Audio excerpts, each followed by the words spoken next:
Hey everyone, welcome back to our channel for doctors, and today we are going to continue our session on the hematology and oncology. And today we are going to start anatomy of the hematology system. So anatomy में first aid की reference के मुताबिक यहाँ पे कुछ different types of cell lineages लिखी हुई हैं such as RBCs, WBCs and platelets. So RBCs are the basically oxygen carrying cells जो कि ब्लड में ऑक्सीजन को कैरी करते हैं because they contain oxygen binding protein that is the haemoglobin. RBCs को हम एराथ्रोसाइट्स के नाम से भी जानते हैं।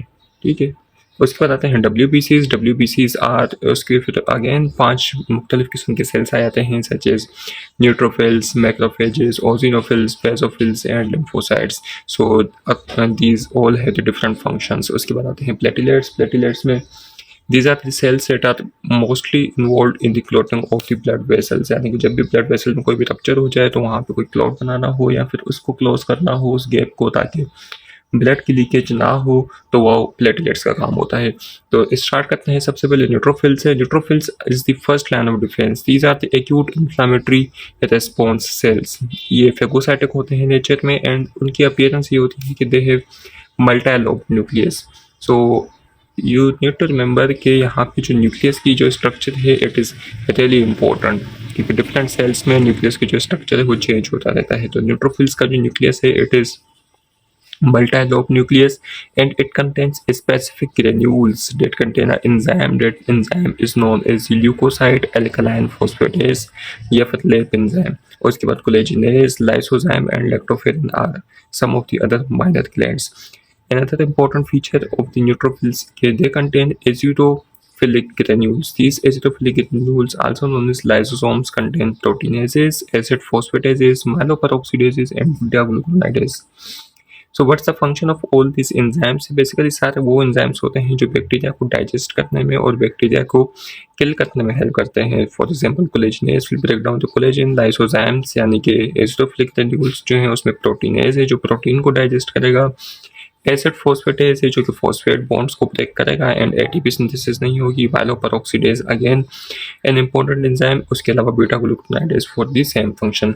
तो ये सारे वो एंजाइम्स हैं जो कि बैक्टीरिया को किल करने में हेल्प करते हैं और neutrophils are filled with these enzymes. They have abundance of these enzymes. जैसे कि आप यहाँ पे देख सकते हैं, ये अगर हमारे पास न्यूट्रोफिल है तो इस न्यूट्रोफिल में काफ़ी सारी जो है हमारे पास पर्पल ग्रेन्यूल्स मौजूद हैं। These purple granules are basically acidophilic granules that contain lysozymes for the digestion and killing of the microbacteria।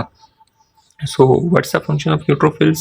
Because it contains so many enzymes that are able to kill bacteria, तो इसके लिए neutrophils are the inflammatory states में such as bacterial infections में they cause neutrophilia, यानी कि neutrophils की amount बढ़ जाएगी and there will be a left shift से मुराद for example if bone marrow is synthesising the neutrophils और यहाँ पे कोई इन्फेक्शन हो रहा है तो बहुत सारे न्यूट्रोफिल जो ऑलरेडी यहाँ पे मौजूद हैं वो यहाँ पे आने लग जाएंगे। उसके अलावा न्यू न्यूट्रोफिल्स की सिंथेसिस स्टार्ट हो जाएगी and we will start seeing different stages of the neutrophils. यानी कि न्यूट्रोफिल्स के अगर हम डेवलपमेंट देखें तो they go from the A stage to B stage to C stage. अगर B और C के सारे स्टेजेस ये जो न्यूट्रोफिल्स की हैं वो किसी बैक्टीरिया को किल करने में लग गई तो अब थोड़े इमैच्योर न्यूट्रोफिल्स आएंगे। These will be A stage neutrophils. तो इस प्रोसेस को हम बोलते हैं लेफ्ट शिफ्ट।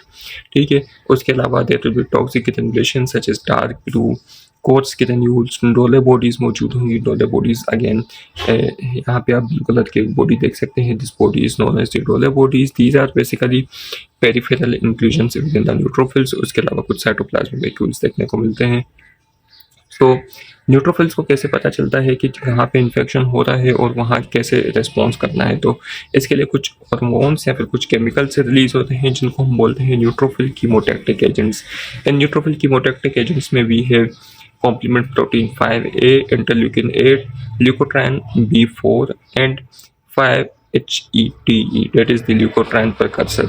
उसके अलावा kallikrein, platelet activating factor and N-formylmethionine are also known triggers for neutrophils to come to the active site of infection। So these neutrophils are basically hypersegmented neutrophils, यानी कि एक न्यूक्लियस में 6 से ज़्यादा लोब्स होते हैं, जैसे कि हमने यहाँ पर पढ़ा कि it is contains multi-lobed nucleus। उसके अलावा these hypersegmented neutrophils are also seen in the macrocytic anaemia यानी कि विटामिन B12 डेफिशिएंसी या फिर folate deficiency. You don't need to be confuse here, हम आगे इस टॉपिक को डिटेल में पढ़ेंगे। उसके अलावा लेफ्ट शिफ्ट के आगे बताया हुआ है कि लेफ्ट शिफ्ट का मतलब ये है कि न्यूट्रोफिल के प्रिकर्सर्स की जो अमाउंट है बॉडी में वो बढ़ जाएगी। जैसे कि हमने यहाँ पे देखा कि एज टाइप न्यूट्रोफिल जो है उनकी अमाउंट बढ़ गई थी during the active process of infection में।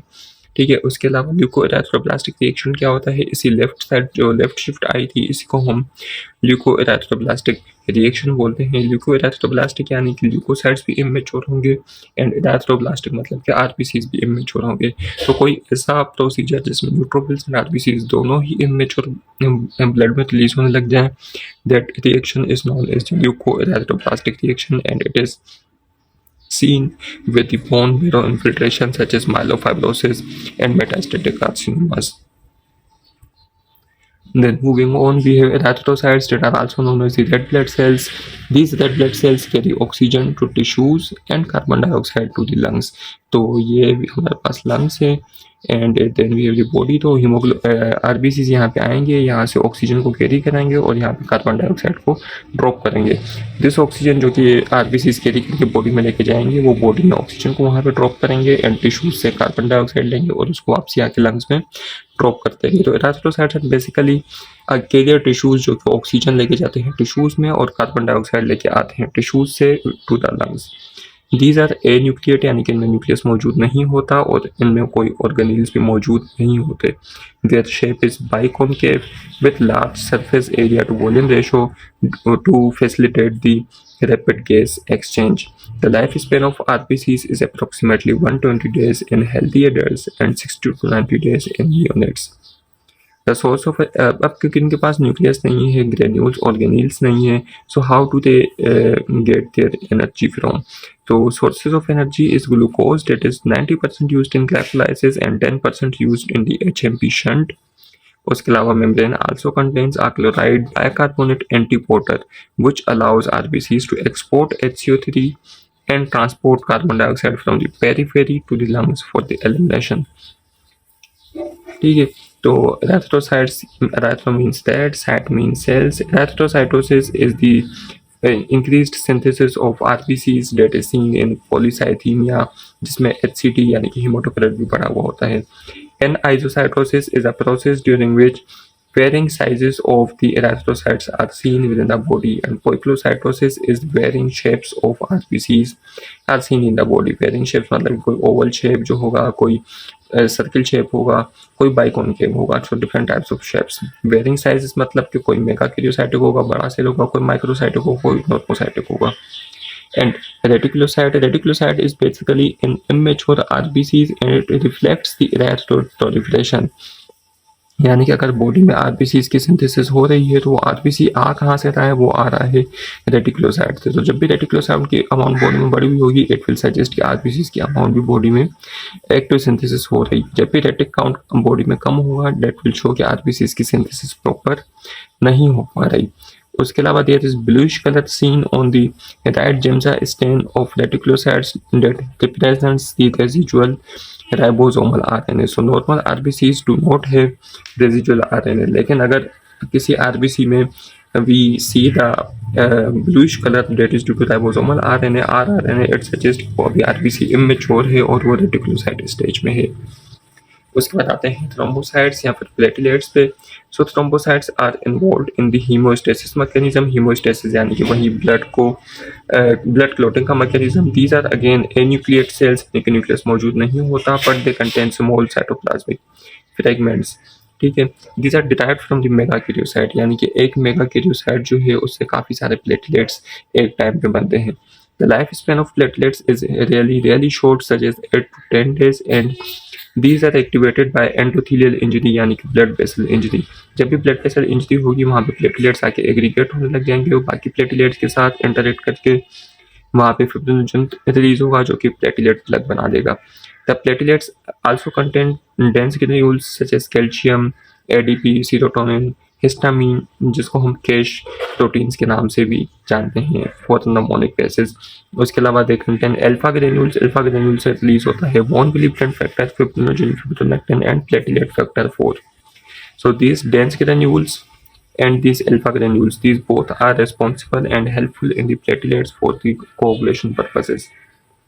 उसके बाद approximately 1/3 of platelet pool is stored in the spleen. Spleen is the major storage hormone for platelets. So thrombocytopenia is the condition जिसमें बॉडी में प्लेटलेट्स की amount कम हो जाती है और बॉडी में डिफरेंट अमाउंट ऑफ माइक्रोवेस्कुलर हिमोरेजेस होने लग जाते हैं जो रिप्रेजेंट करते हैं इन पेटिची की फॉर्म में। उसके अलावा वॉन विलिपेंट फैक्टर की रिसेप्टर की डेफिशिएंसी हो सकती है such as GP1B receptor. Fibrinogen का जो रिसेप्टर है date is the GP2B3 receptor, इसमें भी म्यूटेशन हो सकती है कोई and we can develop platelet disorder. उसके अलावा thrombopoietin is a chemical hormone that is helpful for the synthesis of platelets, यानी कि thrombopoietin is basically a hormone that provides stimulus for the megakaryocyte proliferation. Alpha granules again यहाँ पे repeat किया हुआ है कि alpha granules में we have von Willebrand factor, fibrinogen, fibronectin, platelet factor 4. These all are responsible for the clotting purposes. Then आ जाते हैं मोनोसाइट्स पे। मोनोसाइट्स आर दी प्राइमरी जो हमारे पास मैक्रोफेजेस होते हैं उनको हम मोनोसाइट्स बोलते हैं। तो मोनोसाइट्स आगे जाके डेवलप हो जाते हैं मैक्रोफेजेस में। मोनोसाइट्स आते हैं इमेच्योर सेल्स यानी कि वो अभी तक एक्टिवेट नहीं हुए और उनकी activated form is the macrophage. Monocytes are found in blood tissues that differentiate into the macrophages and tissues. So monocytes contain large kidney-shaped nucleus. मैंने आपको बताया था कि न्यूक्लियस की शेप याद रखना इंपॉर्टेंट है। Neutrophils had one type of nucleus and monocytes had kidney-shaped nucleus. And these have extensive frosted glass cytoplasm. ठीक है, उसके बाद जब ये एक्टिवेट हो जाते हैं मोनोसाइट्स में within the tissues during times of infection.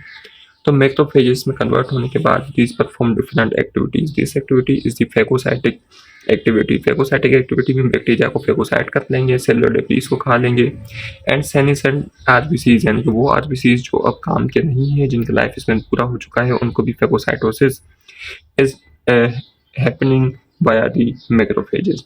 The long life of macrophages in tissues यानी कि मोनोसाइट्स जो हैं उनकी जो लाइफ स्पेन वो बहुत कम होती है, लेकिन जब मैक्रोफेजेस में कन्वर्ट हो जाते हैं so they have a typically larger life span when compare to other cell lineages. So this differentiate from the circulating blood monocytes, जैसे कि हमने पढ़ के आ चुके हैं। उसके बाद these are activated by a hormone that is known as the gamma interferon. This gamma interferon is released from the lymphocytes and different tissue cells such as neutrophils and tissues.